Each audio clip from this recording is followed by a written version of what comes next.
Bitcoin hits a ceiling of resistance. No surprise there.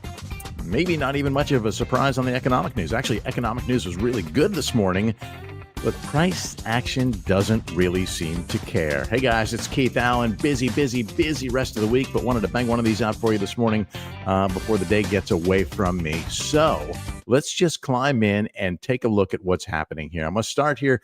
By the way, live chat is open, and this one's going to be quick because I'm actually getting ready to climb into a Tony Robbins seminar. So yeah, believe it. I'm going to do it. So let's see what we have here. We're going to start on the candle chart because this is where all the technical drama is happening. And to me, the signs are very, very clear. We'll then, of course, look at the order book and order flow and see if we can make any conclusions from that as well. So starting here on the candle chart here, I want to show you here on TradingView.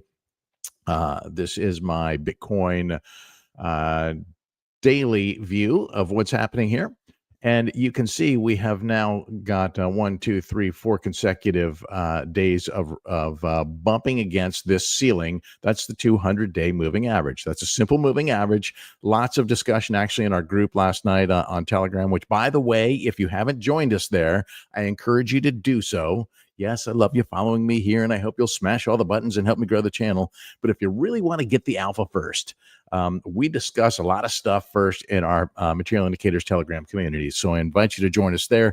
Links are in the description of the video here and also on the Material Indicators X page. So you got that going for you. Hope you'll join us. It's a fantastic trading group. Anyways, we're talking about simple moving averages versus EMAs, and this is just what works for me. You use what works well for you. But, we have a couple things happening here. Obviously, we had these death crosses between the green 21 and the red 50, then the blue 100, and now it looks like we are on a direct path to death cross the 200. That's not a good sign. Okay. We had a little bit of momentum coming off of these support tests. And I like the fact that we went to the trend line and closed above the trend line each day. We wicked below it. There was a CME gap fill down here that got taken care of, but we still have a couple of potential targets that could be lower, including the 75, 76K range, which is well correlated with the 50-week moving average. Now, there's a chance that we get the full retrace all the way down here to 69, 70K, which would be a complete retrace of the Trump pump. We discussed that yesterday a bit. And so that's something to keep an eye on. What I don't like about that is it does really kind of jeopardize the structure here. And the other thing that I don't like about it is it would also likely push the weekly RSI down below this 41.5. That's really my line in the sand here. So I'm watching this kind of collectively. I'm watching this weekly RSI. I want it to stay above this 41.5 level on the weekly chart. A wick below it, or a line below it, I guess, would not concern me so much as a weekly close below it. So we could push down, potentially flush down to this 2021 top, and then rebound. So that's something I'll be watching very, very closely. The A1 slope line is another thing that I'm watching here, at least on the lower time frames here. It's giving me some indication of what's happening here with the momentum. And you can see, and I've highlighted here, we have a shift in momentum here. So I was not really expecting to see a close above the 200-day moving average today, despite the fact that we had economic news. And we had really good news, by the way. First time, I don't even know when, since PPI month over month was at 0. That's a huge beat. Core PPI actually coming down. I don't recall that happening anytime recently either. Jobless claims are tame, cooler than expected. This was a fantastic economic report, and the market said, meh. Why? Well, I think it's pretty clear. We have a situation, and I've written about this on X.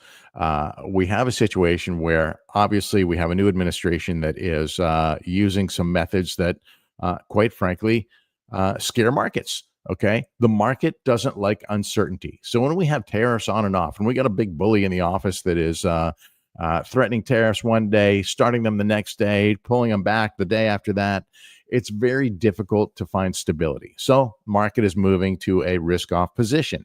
And that's why we see such declines across the board in both TradFi and in crypto. All right. TradFi markets are just opening here and opening red, it looks like, for the most part. But I mean, it just opened, so we don't really have much move yet. Can't put a lot of stock in that just yet. Pardon the pun. Okay. But needless to say, who I like to refer to as the manipulator in chief, is using these strategies. And somebody in our group asked yesterday, or said something yesterday about hoping that the president will, stop shaking up the market. That's a wasted effort. Okay. We know he's going to continue to do this. Number one, this is his negotiating strategy. Number two, this is his strategy for forcing the Fed, really triggering the mechanisms that are going to eventually force the Fed to cut rates. We have a Fed rate cut decision coming up next week. Not likely that we're going to get the cut there. However, the following meetings, I don't know, maybe May, June, July, I think there's a good chance we could see a rate cut at that time. So until the market gets numb to the fact that the administration is going to continue to act this way, and that they are fine with the pain that they're inflicting on the market because they want to trigger these mechanisms that force the Fed to cut. So bake it in, deal with it, zoom out and look at the macro. And the macro to me, as ugly as the daily looks here, okay?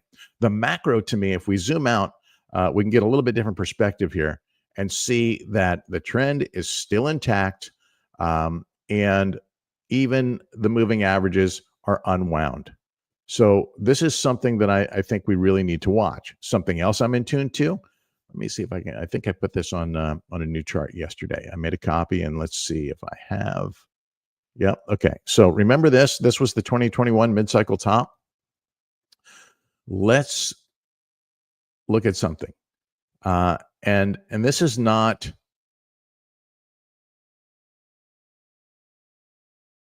suggesting that we might see the same 56% drawdown that we saw here. But I do think that there's a good chance that this plays out as a mid-cycle top here. We're still in this halving phase, post-halving cycle, and that is well intact. We're still very early.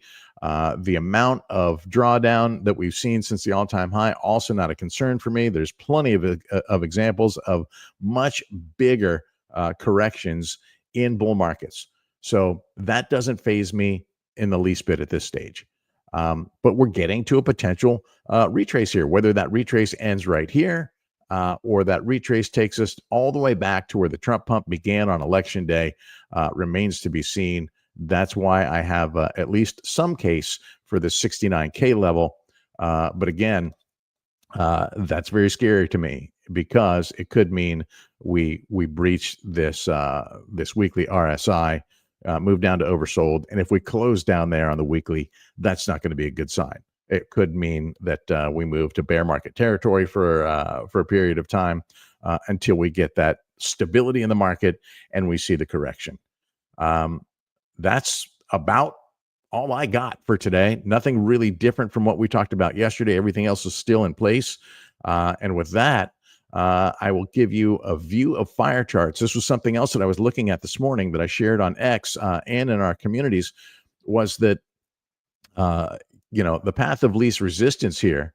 And if I apply some filtering, this is what I did on the chart I shared this morning. If I apply some filtering here, you could see the path of least resistance is this way, right? So yes, the economic data could have pushed us up. It didn't.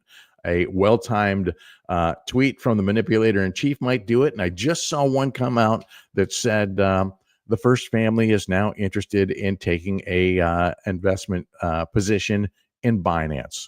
Go figure. How do you think our friends at Coin are going to feel about that? Well, it doesn't matter how they feel. It's probably going to happen either way. And that could change a lot, right? I missed trading on Binance. It was a fantastic exchange. And so maybe that would be a way to allow U.S. traders to trade on Binance again. That would be pretty interesting for sure. So with that, I'm going to wrap it, guys, unless there's any questions or comments. I hope the rest of the week, the trading week, is good to you.